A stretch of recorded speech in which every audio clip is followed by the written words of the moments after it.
Hello student, welcome to my YouTube channel Rohit academy. Student, आज हम इस वीडियो में आप लोगों को बताएंगे क्लास 9 का सब्जेक्ट आप लोगों का मैथ यानी कि कक्षा 9 का विषय आप लोगों का क्या है, गणित है। वार्षिक परीक्षा का ये आप लोगों का पेपर है 2026 का, बिल्कुल न्यू पेपर, वायरल पेपर आप लोग के सामने लेकर के आए हैं। पेपर का जो कोड है यानी कि आप लोग का जो पूर्णांक है GM02 है। ये जो पेपर है सभी के स्कूल कॉलेज में, सभी डिस्ट्रिक्ट में यानी कि सभी जिला में आप लोग का यहाँ से क्वेश्चन देखने को मिलेगा। एक एक क्वेश्चन का अच्छे तरीके से आप लोग को बता रहे हैं, आप लोग को समझा रहे हैं। आप लोग भी इसको अच्छे तरीके से तैयार कर लीजिएगा। आप लोग का ये बिल्कुल वायरल पेपर, न्यू पेपर है। आप लोग का यहाँ से खंड का स्टार्ट होता है, जिसमें से हमारा क्या दिया गया है, 20 MCQ दिया गया। बाकी सभी 50 नंबर का आप लोग को सॉल्विंग वाला क्वेश्चन दिया गया, यानी कि क्या वर्णनात्मक क्वेश्चन दिया गया, जिसमें से हमारा पहला बहुविकल्पीय क्वेश्चन यानी कि MCQ क्वेश्चन दिया गया। क्या यानी कि मल्टीपल चॉइस क्वेश्चन पहला दिया गया कि एक सिक्का 1000 बार उछाला जाता है। ध्यानपूर्वक से सभी क्वेश्चन को समझाएंगे, आसान शब्दों में, आसान भाषाओं में। बस वीडियो के अंत तक बने रहिएगा। आप लोग दिया गया एक सिक्का 1000 बार उछाला जाता है और जब 560 बार चित आता है तब इस दशा में चित आने की प्रायिकता है। यानी कि तब इस दशा में चित आने की प्रायिकता, यानी कि हमें क्या बताना, प्रोबेबिलिटी क्या है। प्रोबेबिलिटी क्या हमें ये बताना, तो फार्मूले पे रख देंगे। जो देखो इसमें क्या हो जाएगा, फार्मूले पे रखने के बाद यहाँ पर 560 बट्टे क्या हो जाएगा, 1000 हो जाएगा। क्या हो जाएगा, 1000 हो जाएगा। 0 से 0 ये कैंसिल हो जाएगा। इसमें भाग देंगे तो क्या निकल कर आएगा, 0.56 आ जाएगा। इस प्रकार से हमारा ऑप्शन कौन सा राइट हो जाएगा, हमारा ये वाला बा वाला ऑप्शन इसका सही हो जाएगा। इस प्रकार से हमारा एक नंबर ये पहला MCQ कंप्लीट होगा। आशा करते हैं ये आप लोगों को अच्छे तरीके से समझ में आ गया होगा। दूसरा क्वेश्चन दिया गया चर मान 3 कामा क्या दिया गया, 4 कामा 8 कामा 10 कामा 15 का समांतर माध्य होगा।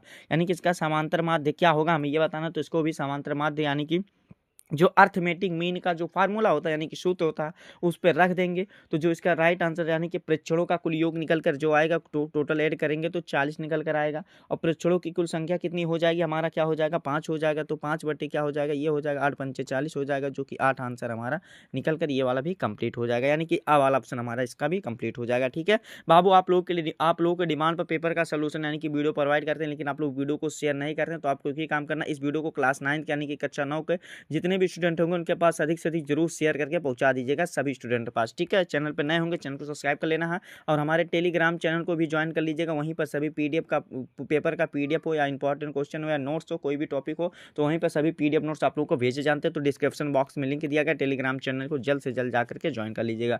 ठीक है, चलिए अगला क्वेश्चन दिया गया। क्या अगला क्वेश्चन दिया गया ये वाला आप लोगों का मध्यिका बताना, यानी कि क्या बताना, मध्यिका यानी कि 4 कामा 5 कामा दिया गया, 6 कामा 7 और कामा 9 कामा 11 के मध्यिका बताना है। यानी कि हमें क्या बताना है, मध्यिका इसमें सॉल्व करना है। तो इसको भी आप लोग को गणना कर लेना है, यानी कि आप लोग इस पर भी आप लोग का फार्मूला लगा लेना है। इसमें जो राइट आंसर निकल कर आएगा 6.5 हो जाएगा। क्या 6.5 हो जाएगा, जो कि ऑप्शन हमारा कौन सा, यहाँ पर देखो कौन सा 6 यहाँ पर ये आ वाला ऑप्शन है। कौन सा 6.5 आ वाला ऑप्शन है। ठीक है, फिर अगला क्वेश्चन हमारा दिया गया, किसी कक्षा के 10 छात्रों की आयु में आयु वर्षों में निम्नलिखित है। यानी कि इस प्रकार से दिया गया 10 वर्ष है, यानी कि 10 साल के हैं, 12 15 10 17 और 12 15 14 और क्या दिया गया है यहाँ पर 15 और 14, तो इनका बहुलक होगा। यानी कि तो इनका बहुलक क्या होगा हमें ये बताना। तो 4 का जो राइट आंसर हो जाएगा हमारा कौन सा सही आंसर हो जाएगा पता है, इसका जो राइट आंसर हो जाएगा 15 हो जाएगा। क्या हो जाएगा, 15 हो जाएगा। कैसे, यहाँ पर देखो ऐसे भी टिक लगा सकते हैं, बहुलक मतलब जो बार बार आता वही बहुलक कहलाता। तो 15 जो आया इसमें 3 बार आ रहा है, क्या है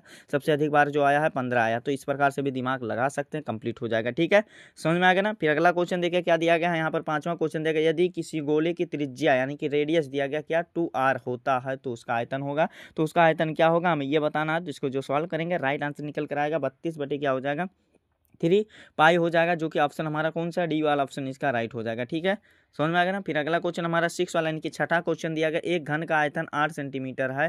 क्या है 8 सेंटीमीटर, इसका पृष्ठीय क्षेत्रफल होगा। यानी कि इसका पृष्ठीय क्षेत्रफल कितना होगा हमें ये बताना है। तो इसका जो 6 को सॉल्व करेंगे जो राइट आंसर निकल कर आएगा हमारा कौन सा 24 सेंटीमीटर स्क्वायर हो जाएगा, जो कि बा वाला ऑप्शन हमारा इसका राइट हो जाएगा। अगला क्वेश्चन 7वां दिया गया, हीरोन के सूत्र में 5 निरूपित करता है।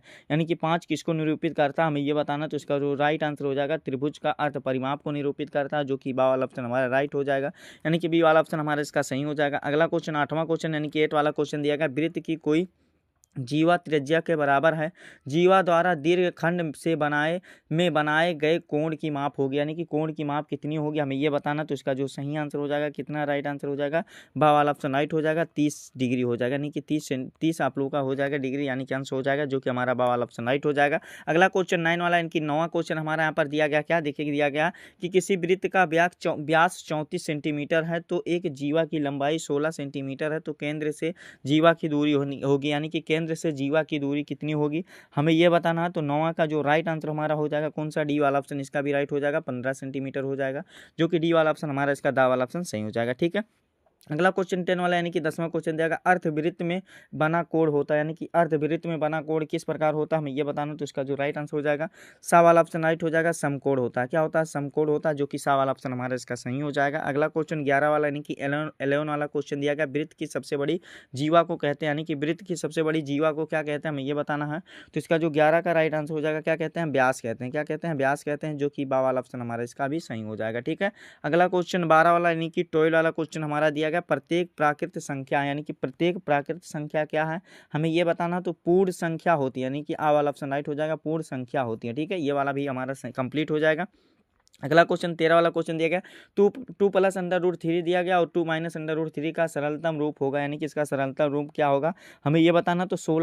आगे का क्वेश्चन दिया गया, निम्नलिखित में से किसी एक का एक खंड को हल कीजिए, यानी कि एक खंड को हल करना है, जिसमें से हमारा क्या दिया गया, निम्नलिखित बारंबारता बटन का समांतर मध्य बताना, यानी कि मध्य यानी कि मीन बताना। 6 नंबर का क्वेश्चन दिया गया, इसको भी अच्छे तरीके से आप लोग तैयार कर लीजिएगा। खा वाला भी क्वेश्चन दिया गया, तो इसको भी प्रैक्टिस कर लेना, दोनों को लगाना है, ये नहीं एक छोड़ देना एक कर लेना, दोनों को प्रैक्टिस करना है, ठीक है। मोस्ट इंपॉर्टेंट सभी क्वेश्चन है। अगला क्वेश्चन यहाँ पर दिया गया, निम्नलिखित में से किसी एक खंड को हल कीजिए, जो कि आप लोगों का ये वाला दिया गया हमारा अथवा करके दिया गया है। ये 6 नंबर का क्वेश्चन त्रिभुजाकार वाला दिया गया, तो इसको भी अच्छे तरीके से तैयार कर लीजिएगा। यही आप लोगों का क्लास 9 का यानी कि कक्षा 9 का पेपर था, जो कि इस वीडियो में कंप्लीट तरीके से बता दिया गया, आप लोग को समझा दिया गया। आप लोगों का ये हमारा प्यारा सा लवली सा वीडियो कैसा लगा कमेंट करके जरूर बताइएगा। हाँ, अगर आप हमारे चैनल पर नए हो तो चैनल को सब्सक्राइब कर लीजिएगा। वीडियो को भी आप लोगों को क्या कर दीजिएगा, शेयर कर दीजिएगा सभी स्टूडेंट के पास। चलिए, आप लोगों से मिलते हैं नेक्स्ट वीडियो में नेक्स्ट टॉपिक के साथ। तब तक के लिए जय हिंद, जय भारत, वंदे मातरम।